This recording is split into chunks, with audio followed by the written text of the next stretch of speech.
dalam hadirat Tuhan. Amin. Yes.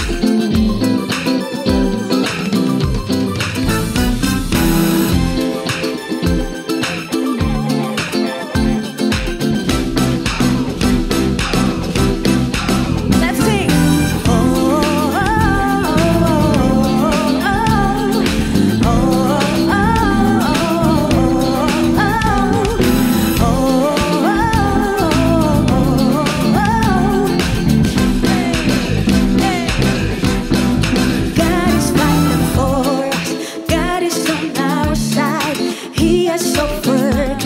Yes, He has overcome.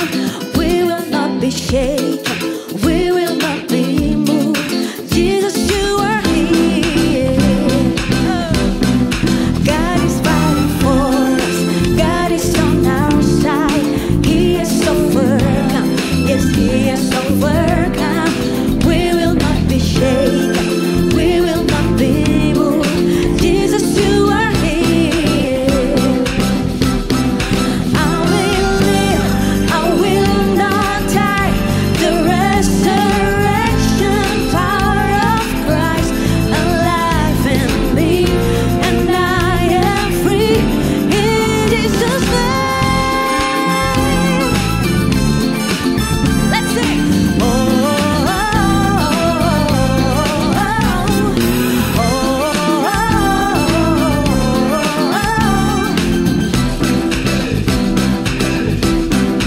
Carrying our burdens, covering our shame. He has overcome. Yes, He has overcome. We will not be shaken. We will not be moved. Jesus, you are here. I will live. I will not die. The resurrection power of Christ alive in me, and I am free in Jesus' name. I will live. I will not die. I will declare and live you high. There's revealed, and I am healed in Jesus' name.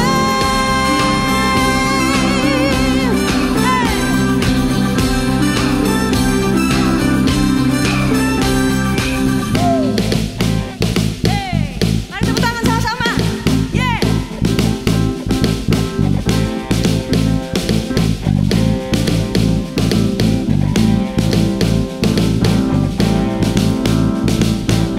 Katakan, God is fighting for us, pushing back the darkness, lighting up the kingdom that cannot be shaken. In the name of Jesus, enemies defeated. Oh, we will shout it out, shout it out. Katakan, God is fighting for us, pushing back the darkness, lighting up the kingdom that cannot be shaken. In the name of Jesus, enemies defeated. Oh, we will shout it out, shout it out. Fighting for us, pushing back the darkness, lighting up the kingdom that cannot be shaken. In the name of Jesus, enemies defeated. Oh, we will shout it out, shout it out. I will live, I will live, I will not die. The resurrection power of Christ alive in me, and I am free in Jesus' name. Oh, I will live, I will not die. I will declare and live you high, and Christ revealed, and I am healed in Jesus' name. In Jesus' name. In Jesus' name. Yes, praise the Lord. Terima kasih Tuhan buat kesetiaan-Mu. Hanya di dalam nama-Mu Tuhan ada kekuatan. Hanya di dalam nama-Mu Tuhan ada pengharapan. Terima kasih buat kesetiaan-Mu di dalam hidup kami Bapa.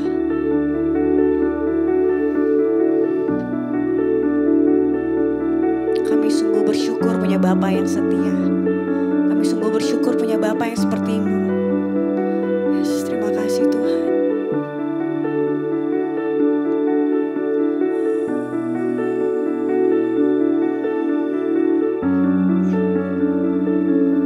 Mari nyanyikan lagu ini bersama-sama. Sungguh indah. Sungguh indah, sungguh besar karya-Mu. Yes.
Shalom teman-teman Impact Youth yang ada, apa kabarnya? Tetap menikmati kebaikan Tuhan yang selalu baik bagi kita semua. Amin. Teman-teman, hari ini kita akan diberkati firman Tuhan dan masih seputar keluarga. Apalagi yang akan Tuhan titipkan lewat firman yang dibagikan. Dan hari ini akan diberkati lewat Kak Petrus yang ada. Kak Petrus di mana ada sebagai mentor dari Komsel Impact Family Yepro yang ada. Jadi teman-teman, Kak Felix undang untuk kalian bisa bertumbuh bersama-sama dengan kami dalam Komsel Impact Family. Tinggal scan QR code yang ada di sini, teman-teman bisa bergabung di sana. Dan pastinya teman-teman akan diberkati hari ini. Dan sebelumnya kita bersatu di dalam doa. Tuhan Yesus, terima kasih. Dimanapun kami berada, kami menikmati kebaikan Tuhan. Dan kami akan mendengarkan firman Tuhan. Biarlah berbicaralah bagi kami dan biarlah jadi berkat bagi kami Tuhan. Di dalam nama Yesus Kristus, haleluya, amin. Oke, selamat sore teman-teman semua. Senang banget bisa ketemu lagi sama teman-teman di sore hari ini. Nama saya Petrus, saya memang asal dari Surabaya. Keluarga saya masih tinggal di Surabaya. Saya baru merapat ke merapat ke Jakarta dari hari Kamis kemarin. Jadi masih 3-4 hari ini saya merapat di Jakarta. Dan bakal setiap hari ketemu dengan Kakak Felix dan teman-teman staf di sini. Tema kita di bulan ini tentang keluarga atau tentang relationship. Nah, sore hari ini saya akan memberikan judul di sharing saya pada sore hari ini dengan judul Muda Luar Biasa. Muda luar biasa. Bukan muda biasa di luar. Muda luar biasa. Kerjaan saya sebelumnya di marketing. Jadi luar biasa ini sering diplesetin lagi di mana? Biasa lagi di luar. Kalau sore ini enggak, kita muda dan kita juga luar biasa. Amin. Saya akan bawa dari Efesus 6 ayat yang pertama sampai yang ketiga. Kita akan sama-sama baca. Hai anak-anak, taatilah orang tuamu di dalam Tuhan, karena haruslah demikian. Hormatilah ayahmu dan ibumu. Ini adalah suatu perintah yang penting. Seperti yang nyata dari janji ini, supaya kamu berbahagia dan panjang umurmu di bumi. Sore hari ini setiap kita yang hadir di tempat ini, mayoritas kita statusnya adalah seorang anak. Hanya beberapa dari kakak-kakak, leader dan mentor yang termasuk saya yang sudah berkeluarga dan bukan lagi anak tapi sudah punya anak, gitu. Termasuk Kak Cika, gitu kan. Nah, satu hal yang tidak pernah kita bisa pilih ketika kita lahir, kita mau memilih lahir di negara mana. Kemudian kita juga tidak bisa memilih mau lahir di kota mana. Kita juga tidak bisa memilih mau lahir dari orang tua siapa. Mungkin kalau bisa request kita mau, kalau bisa pilihnya di negara yang sudah berkembang. Negara maju, gitu kan. Kalau bisa pilih lahir dari keluarga darah biru, padahal darahnya merah semua kan, sama aja. Golongan darahnya tetap A atau B atau O gitu kan. Intinya dengan kita mengharapkan kalau bisa memilih, kita akan mengajukan persyaratan kalau bisa kita lahir dari keluarga A, B, C atau dari negara A, B, C, termasuk dari kota C, D, E, seperti itu kan. Tapi itu tidak pernah diberikan kepada kita untuk memilih. Nah, dari Efesus 6 ayat 1 sampai yang ketiga ini, di sini Rasul Paulus sedang mengatakan kepada jemaat Efesus menyorot tentang keluarga.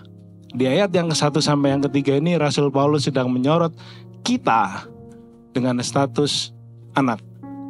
Nah, dikatakan dari ayat yang pertama, dikatakan begini, hai anak-anak, taatilah orang tuamu di dalam Tuhan, karena haruslah demikian. Di dalam terjemahan firman Allah yang hidup dikatakan begini, anak-anak, taatilah orang tuamu, karena Allah telah memberi mereka wewenang atas kamu. Poin yang pertama yang saya mau bagikan dari Efesus 6 ayat yang 1 sampai yang ketiga ini, poin yang pertama, kita sebagai anak terhadap orang tua, kita harus taat. Dikatakan dari terjemahan firman Allah yang hidup, karena Allah telah memberi mereka, orang tua kita, wewenang atas kita sebagai anak. Di dalam ketaatan, itu mengandung unsur adanya penundukan diri. Penundukan diri di sini yang dimaksud adalah kita merelakan diri dan menyadari sepenuhnya untuk mau mendengar nasihat orang tua kita sebagai otoritas di atas kita. Baik lagi yang di awal, kita tidak pernah bisa memilih siapa yang menjadi orang tua kita. Dan kita tidak pernah bisa memilih kita dilahirkan dari kondisi ekonomi keluarga yang seperti apa. Jadi, kalau sampai saat ini Tuhan masih percaya orang tua di atas kita, orang tua yang memelihara kita harus taat kepada mereka sebagai wewenang yang memiliki otoritas, yang melindungi kita sebagai wakil Allah dalam hidup kita. Dalam faktor ketaatan itu ada penundukan diri. Nah, kenapa sih kita juga harus taat kepada orang tua? Orang tua itu adalah sosok figur. Orang tua itu seharusnya menjadi role model di dalam Tuhan. Karena ada sosok figuratif orang tua buat kita sebagai anak. Dan kemudian yang ketiga dari faktor ketaatan, itu menjadi sebuah sifat dasar atau nature yang kita harus miliki. Dikatakan di bagian akhir ayat yang pertama, karena haruslah demikian. Kenapa sih kok sampai Rasul Paulus ngomong, karena haruslah demikian, kamu harus taat sama orang tuamu. Karena secara tidak langsung Paulus sedang mengatakan ini, kamu anak-anak, kamu itu bergantung mutlak sama orang tuamu. Mungkin kita saat ini sudah ada yang kuliah, bahkan sudah ada yang kerja, atau mungkin sudah ada yang SMA. Tapi selama masa-masa usia balita, bahkan sampai SMP pun, atau mungkin bahkan sampai SMA pun, kadang kita masih, mah ada masakan apa di rumah? Mah lapar. Bahkan kalau pas awal minggu, Pah, uang saku bulan ini belum, Pah. Kita masih bergantung sama mereka, bukan? Tapi ketika ada maunya kita datang ke mereka, Pah, uang saku minggu ini belum. Begitu udah dikasih uang saku, ngomong apa sih, Pah? Ketika dikasih tahu, jangan pulang malam, enggak, pulangnya pagi. Bener? Bener atau bener? Gak ada pilihan salahnya soalnya, bener atau bener? Ya kan? Jadi di Efesus 6 ayat yang pertama dikatakan kita sebagai anak kita harus memiliki ketaatan kepada orang tua. Bukan dikatakan begini, hei anak-anak taatilah orang tuamu ketika orang tuamu memberikan uang saku yang cukup, atau ketika orang tuamu mengajak kamu jalan-jalan sebulan sekali. Enggak, taatilah orang tuamu di dalam Tuhan. Karena haruslah demikian. Karena mereka yang memiliki wewenang, memiliki otoritas, dan memiliki tanggung jawab kepada Tuhan atas hidup kita. Yang kedua, dalam Efesus 6 ayat yang kedua dikatakan begini, hormatilah ayahmu dan ibumu. Ini adalah suatu perintah yang penting, seperti yang nyata dari janji ini. Sikap kita anak terhadap orang tua yang kedua, kita harus hormat terhadap orang tua kita. Bukan seperti hormat waktu upacara bendera kita memiliki sikap tegak kemudian mengangkat tangan dan hormat. Enggak. Kata hormat di sini dalam bahasa Yunaninya menggunakan kata timao yang artinya honor atau value, yaitu sikap menghargai dan menghormati yang nampak dari perbuatan, bukan sekedar di mulut. Bukan cuma sekedar kita ngomong, Pak, Mama, aku hormat lo sama kamu, tapi jangan lupa uang sakunya atau waktunya top apa. Nggak, sikap menghargai dan hormat yang Paulus lagi maksudkan buat jemaat Efesus, yaitu sikap menghargai dan menghormati yang nampak dari perbuatan kita, bukan cuma sekedar kita omdo. Menghargai orang tua kita ketika mereka masih hidup. Menghargai orang tua kita ketika mereka dalam kondisi sehat dan sakit.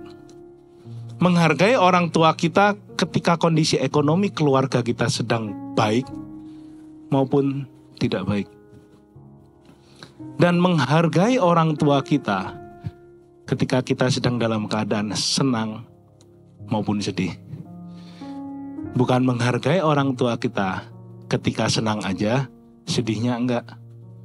Jadi yang dimaksud dari Paulus kepada jemaat Efesus yaitu nilai dari menghormati orang tua.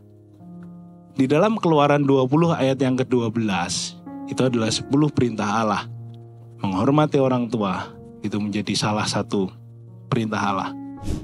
Hormatilah ayahmu dan ibumu supaya lanjut umurmu di tanah yang diberikan Tuhan Allahmu kepadamu. Dari 10 perintah Allah, hubungan dengan orang tua yang dicatat oleh perintah Allah, hormatilah ayahmu dan ibumu. Sikap menghormati dan menghargai orang tua itu juga dengan cara memelihara kehidupan orang tua kita dengan baik. Mengapa? Karena orang tua kita adalah wakil Allah di dalam hidup kita. Karena dia yang memiliki wewenang, dia yang dipercayakan untuk menjaga hidup kita. Nah, dari dua cara ini tadi, kita sebagai anak terhadap orang tua, yang pertama tadi taat, yang kedua hormat, yang ketiga kita akan masuk kepada janji.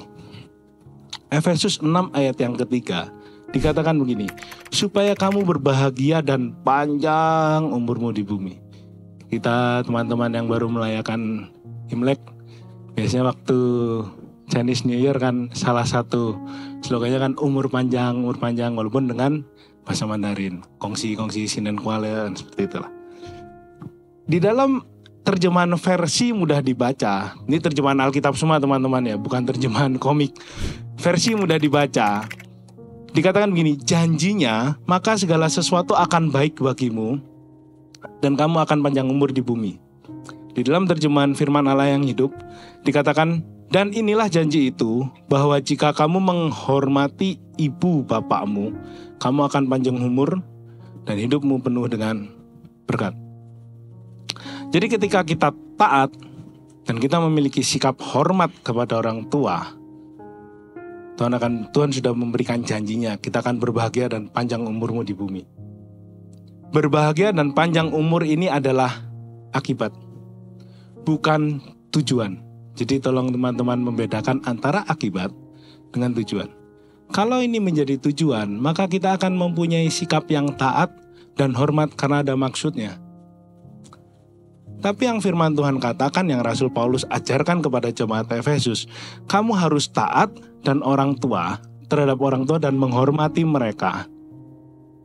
Akibat dari itu, kamu akan menerima berbahagia dan panjang umur.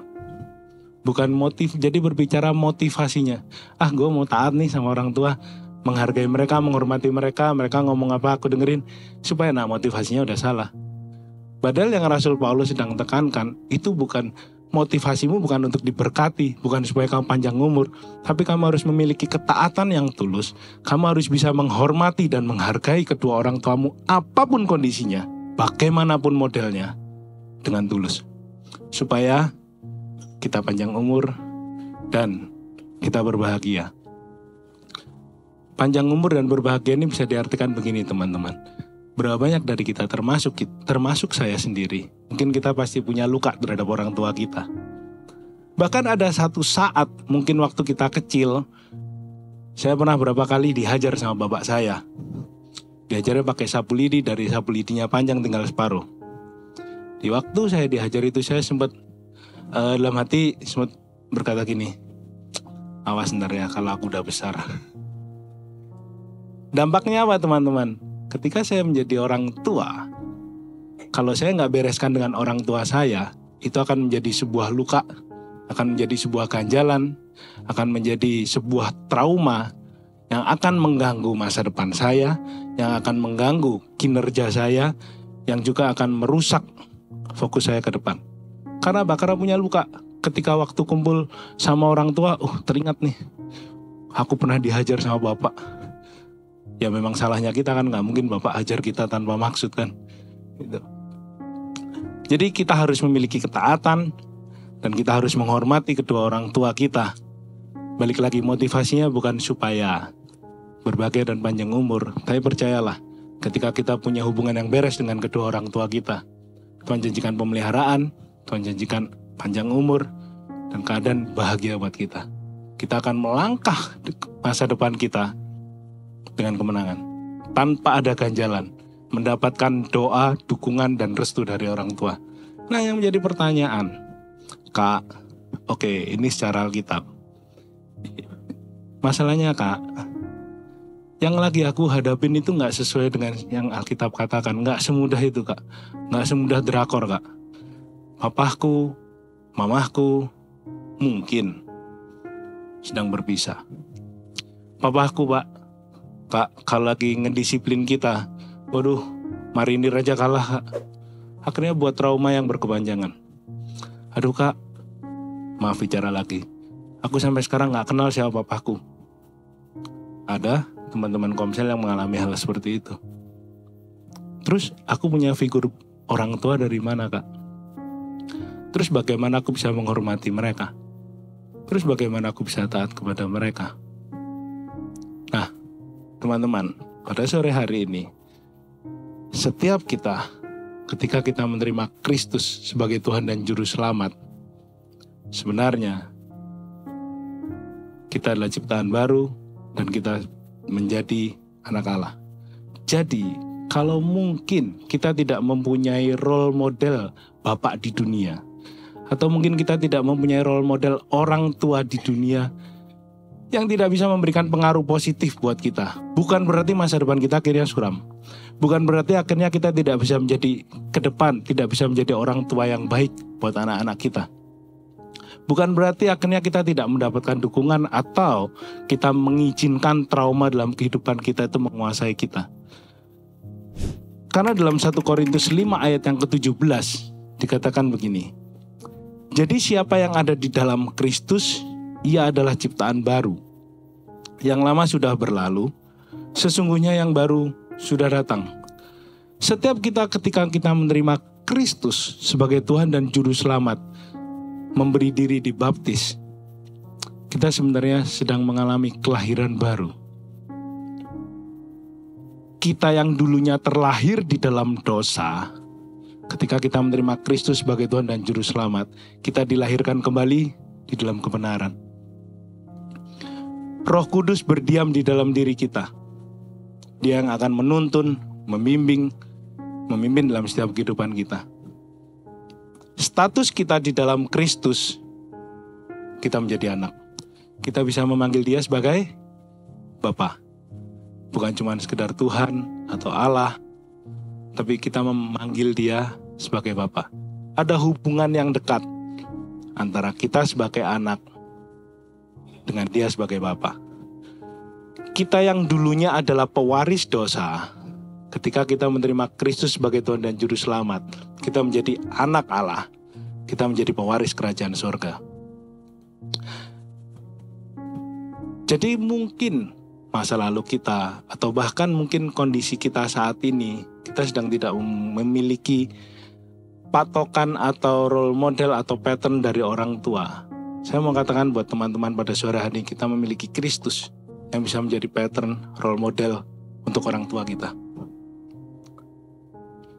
Di dalam 2 Timotius 2 ayat yang ke-13 dikatakan gini, jika kita tidak setia, dia Tuhan tetap setia, karena dia tidak dapat menyangkal dirinya.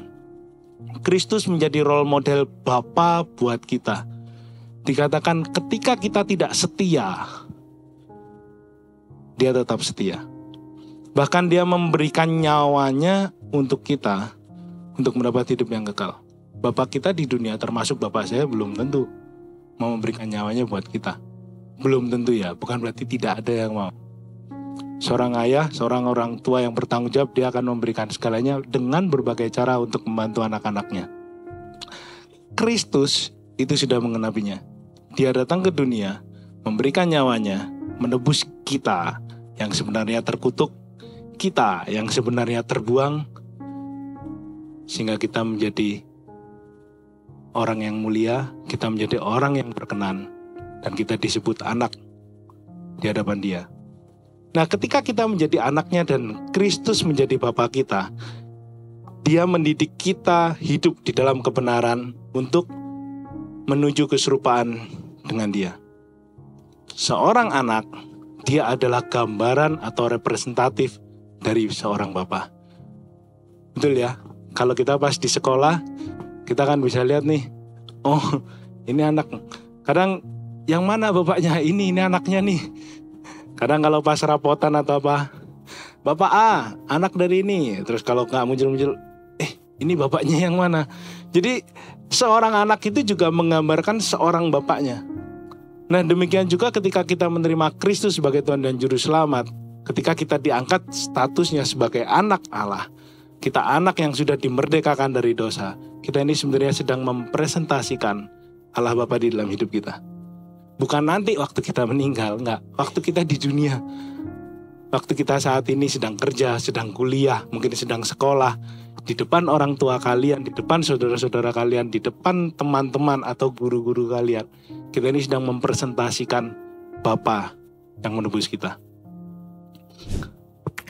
Di dalam Ibrani 13 ayat yang ke-17 dikatakan begini, taatilah pemimpin-pemimpinmu dan tunduklah kepada mereka, sebab mereka berjaga-jaga atas jiwamu sebagai orang-orang yang harus bertanggung jawab atasnya. Dengan jalan itu mereka akan melakukannya dengan gembira, bukan dengan keluh kesah, sebab hal itu tidak akan membawa keuntungan bagimu. Nah, selain ketika Kristus menebus kita sebagai anaknya, ketika Kristus memberikan hidupnya dan memerdekakan kita dari dosa, sebenarnya Tuhan juga memberikan pembapaan untuk orang-orang di sekitar kita, dari orang-orang di sekitar kita. Siapa saja? Contohnya dengan pemimpin rohani kita, dari leader komsel kita, dari mentor komsel kita. Di sini ada Jeveli, ada Kak Felix, ada Kak Dian, Kak Shirley, Kak Mison sebagai teman-teman leader yang lain. Mereka menjadi figur bapak untuk kehidupan kita. Kalau kita sampai tidak menemukan figur orang tua dari orang tua kandung kita, bisa juga kita mendapatkan figur pembapaan dari gembala kita atau dari kakak rohani kita. Kemudian kita juga bisa menemukan pembapaan di sekitar kita dari komunitas yang sehat. Di kita ada Impact Family, ada Komsel, yang tadi Kak Felix juga sudah sempat singgung. Di situ kita sama-sama bertumbuh, nggak cuma ketemu seminggu 2 minggu sekali, hai, say hello, enggak. Tapi ketika kita berkumpul, kita sama-sama saling menguatkan dari setiap permasalahan yang kita hadapi. Kita bisa cerita satu dengan yang lain, nggak cuman ceritanya bukan tujuannya ngegibah, tapi cerita dan kemudian kita saling mendoakan, saling menguatkan. Nggak waktu cerita, nah apa gue bilangan, syukurin, nggak gitu. Itu perlu dipertanyakan komunitas yang sedang kita ada di dalamnya. Kalau komunitas yang sehat, ketika kita ada masalah, dia akan siap mendukung kita. Dia akan siap memberikan solusi, bukan mengkompori, tapi memberikan nasihat. Dan bukan cuma sekedar nasihat, tapi dia juga, mereka siap mendampingi kita untuk melewati masalah yang kita hadapi. Nah, bisa juga pembapaan dari pemimpin di tempat kerja kita, dari marketplace kita. Misalkan mungkin dari pimpinan kerja kita, atau mungkin dari atasan kita, atau mungkin dari rekan sekerja kita.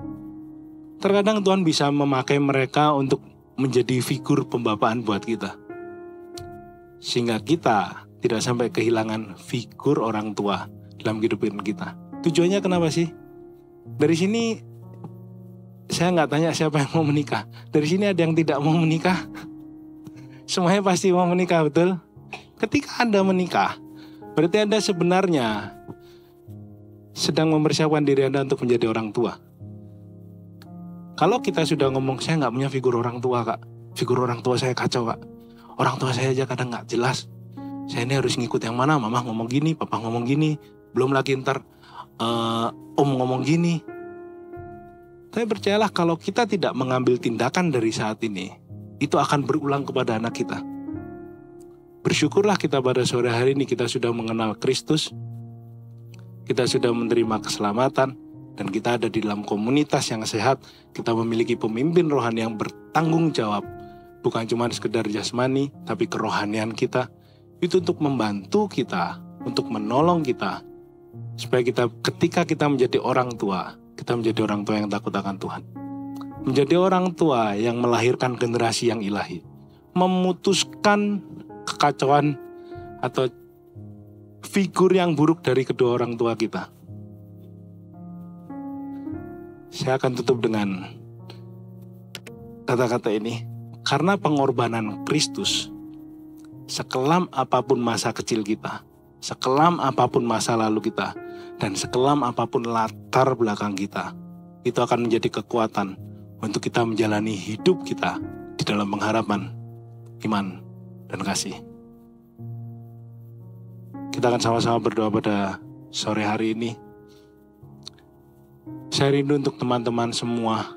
Pada sore hari ini kita sama-sama mau membuka diri kita, membuka hati kita. Mungkin orang tua kita pernah menyakiti kita. Mungkin orang tua kita pernah menghajar kita dan kita trauma. Bahkan mungkin itu membuat luka dan sampai sekarang itu belum terselesaikan. Saya ajak teman-teman semua sore hari ini, mari kita sama-sama datang kepada Tuhan. Kita mengakui segala apa yang telah kita alami terhadap orang tua kita. Kita sebagai anak juga nggak selalu melakukan hal yang benar terhadap mereka. Berapa sering kita membantah mereka. Seberapa sering kita menyakiti mereka dengan tindakan kita, dengan kebandelan kita. Seberapa sering kita memanfaatkan mereka untuk kepentingan pribadi kita. Karena tidak ada pernah satu orang pun yang sempurna di dunia ini. Mari kita sama-sama datang kepada Tuhan. Kita sama-sama merendahkan diri kita di hadapan Tuhan. Kita minta ampun kalau mungkin selama ini kita tidak memiliki sikap hati yang taat. Kalau mungkin selama ini kita tidak memiliki sikap hati yang hormat terhadap orang tua kita. Perkataan kita cenderung memojokkan mereka, perkataan kita cenderung menghakimi mereka.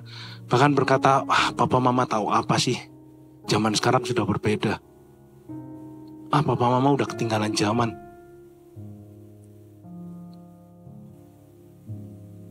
Mari kita sama-sama datang kepada Tuhan, kita akui, kita minta ampun. Kalau kita memiliki sikap hati yang mungkin salah terhadap kedua orang tua kita.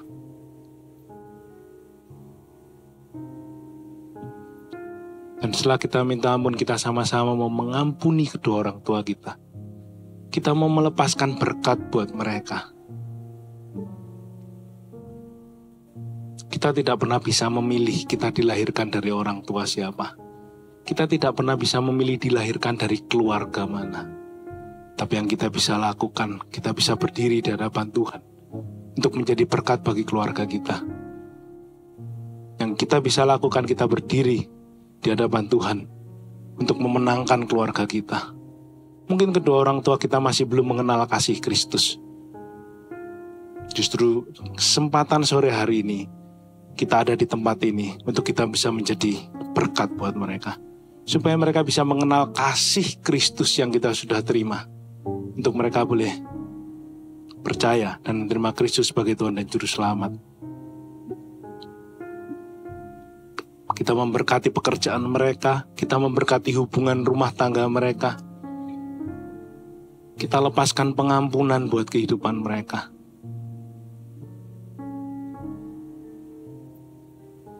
Mungkin setelah pulang dari tempat ini, orang tua kita mungkin masih melakukan sikap hal yang sama. Tapi saya berdoa pada sore hari ini, ketika kita pulang, kita sampai ke rumah, kita memiliki hati-hati Bapa. Kita memiliki hati yang mengasihi mereka. Kita memiliki hati yang mengampuni. Kita memiliki hati yang memberkati mereka. Dan kita memiliki hati yang benar-benar mengasihi tulus dengan mereka.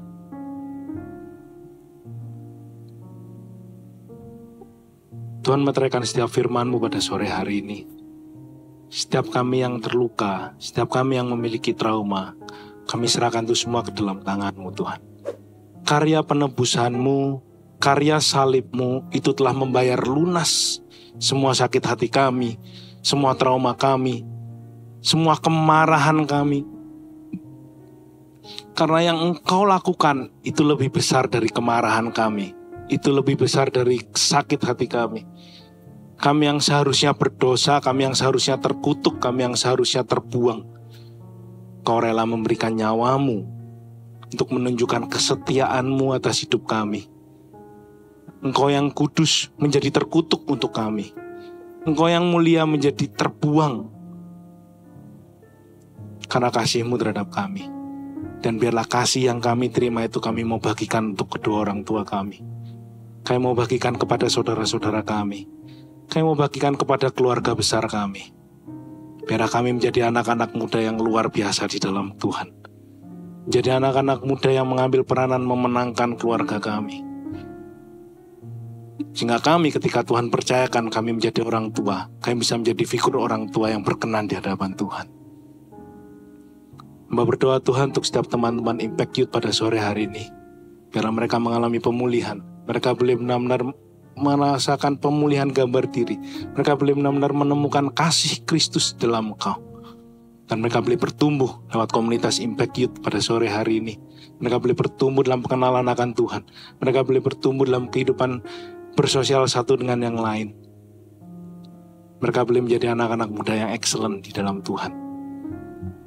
Karenanya di dalam nama Tuhan Yesus Kristus, kami sudah berdoa dan mengucap syukur, haleluya. Amin.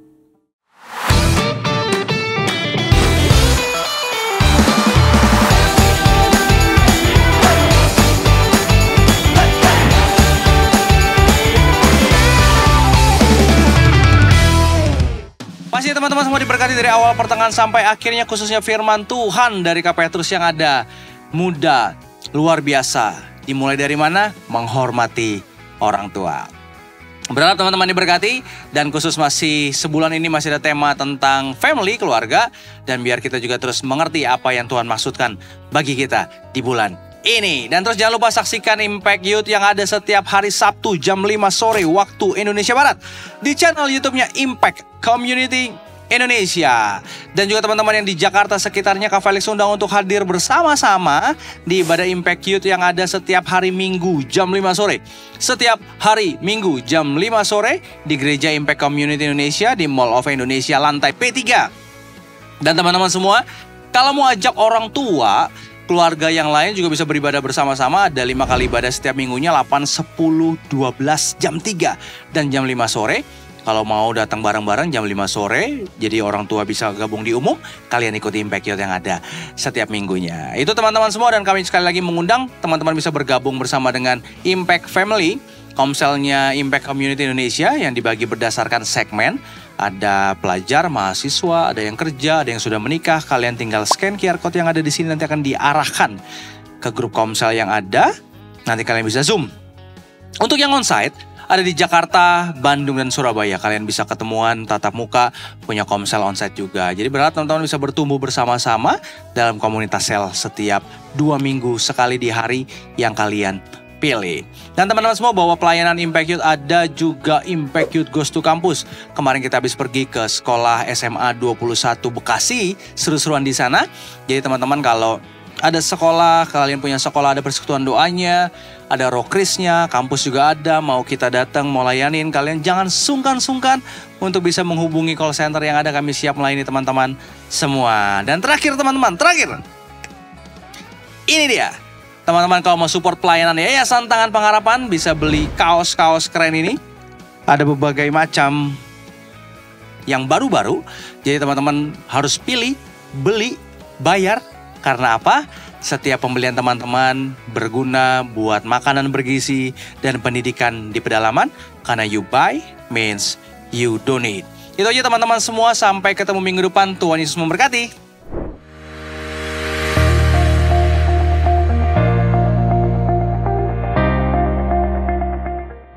Bagi saudara-saudara yang diberkati Impact Community Indonesia dan ingin memberikan persembahan atau donasi, dapat disalurkan ke rekening Bank Gereja Impact Community Indonesia dan Yayasan Tangan Pengharapan, serta QR Code BCA Mobile, GoPay, OVO, Dana, Shopee, dan link aja. Ibadah Impact Community Indonesia menjadi 5 sesi. Ibadah jam 8 pagi, jam 10, jam 12 siang, jam 3 sore, dan jam 5 sore. Seluruh ibadah berlangsung onsite di Mall of Indonesia, lantai P3, Kelapa Gading, Jakarta Utara. Bagi jemaat yang ingin mengikuti secara online, ibadah live streaming dapat diikuti pada pukul 10 pagi waktu Indonesia Barat di YouTube Impact Community Indonesia. Mari bersama-sama untuk datang dan mengikuti 60-minute worship secara onsite setiap Rabu malam pukul 19.30 waktu Indonesia Barat, langsung di Gereja Impact Community Indonesia, Mall of Indonesia lantai P3.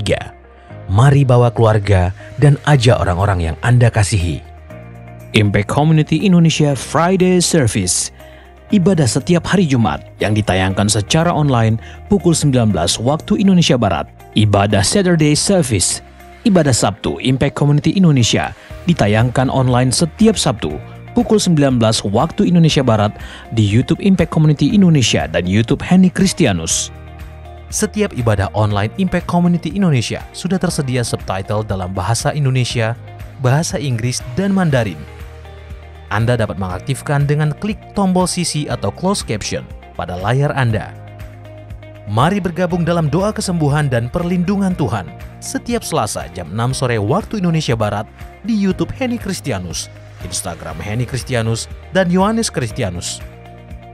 Spesial bagi kaum muda, Ibadah Impact Youth pukul 17 waktu Indonesia Barat di Mall of Indonesia lantai P3. Bagi jemaat di luar kota Jakarta dapat menyaksikan ibadah youth secara online di YouTube Impact Community Indonesia. Bagi Anda yang ingin tahu lebih banyak tentang firman Tuhan, dapat bergabung dalam Bible Study Impact Community Indonesia melalui virtual setiap 2 minggu sekali pada hari Sabtu pukul 9 pagi waktu Indonesia Barat. Pendaftaran ini gratis dan dapat dilakukan dengan mengisi form registrasi melalui scan QR Code atau dapat menghubungi nomor yang tertera di layar Anda. Saksikan Menabur Cinta untuk Indonesia setiap Sabtu jam 11 waktu Indonesia Barat di YouTube Tangan Pengharapan. Ikuti Daily Devotion setiap hari Senin sampai dengan Jumat jam 6 pagi waktu Indonesia Barat di YouTube Henny Kristianus serta pukul 7 pagi waktu Indonesia Barat di YouTube Yohanes Kristianus. Impact Community Indonesia memiliki sebuah komunitas untuk kita bertumbuh bersama. Bagi Bapak Ibu Saudara yang ingin bergabung di Komsel Impact Community Indonesia, dapat mengisi link form pendaftaran di bawah ini. Bagi Anda yang rindu menjadi jemaat Impact Community Indonesia, dapat mengisi Google Form atau scan QR Code di layar Anda. Saudara dapat mengirimkan permohonan pelayanan doa dan konseling, atau jika Anda memiliki doa yang terjawab, serta kesaksian atas jawaban doa Anda, melalui Google Form, WhatsApp, atau email impactcommunity.id@gmail.com. Bagi Anda yang rindu untuk dibaptis, Anda dapat mendaftarkan diri Anda dengan scan QR Code yang ada di layar kaca, atau menghubungi kami di 0811 9777 745. Libur Lebaran, waktu yang sangat pas untuk pergi berlibur bersama keluarga. Mari liburan sambil berziarah ke Turki 7 gereja Wahyu dan Yunani. Dalam perjalanan ini kita akan mengunjungi Pulau Patmos, Kapadokia, Athena, Korintus, dan Santorini. Tentunya tidak ketinggalan kita juga akan melihat Tulip Festival yang sangat indah di Istanbul. Perjalanan ini akan diadakan tanggal 2 hingga 18 April 2024 dan didampingi oleh Pastor Yohanes dan Pastor Henny Kristianus. Tempat sangat terbatas. Ayo daftar segera selama tempat masih tersedia. Hubungi kami di nomor yang tertera di layar atau bisa mengunjungi booth Kanatur di lobi Gereja Impact Community Indonesia. Tangan Pengharapan memproduksi merchandise Positive by YTP dan batik Tangan Pengharapan untuk menolong pendidikan anak-anak pedalaman Indonesia. Pembelian dapat dilakukan di online store Tangan Pengharapan, di Tokopedia, Shopee, dan WhatsApp merchandise Tangan Pengharapan di 0813 1100 5568. Temukan dan ikuti media sosial kami di YouTube dan Instagram Impact Community Indonesia.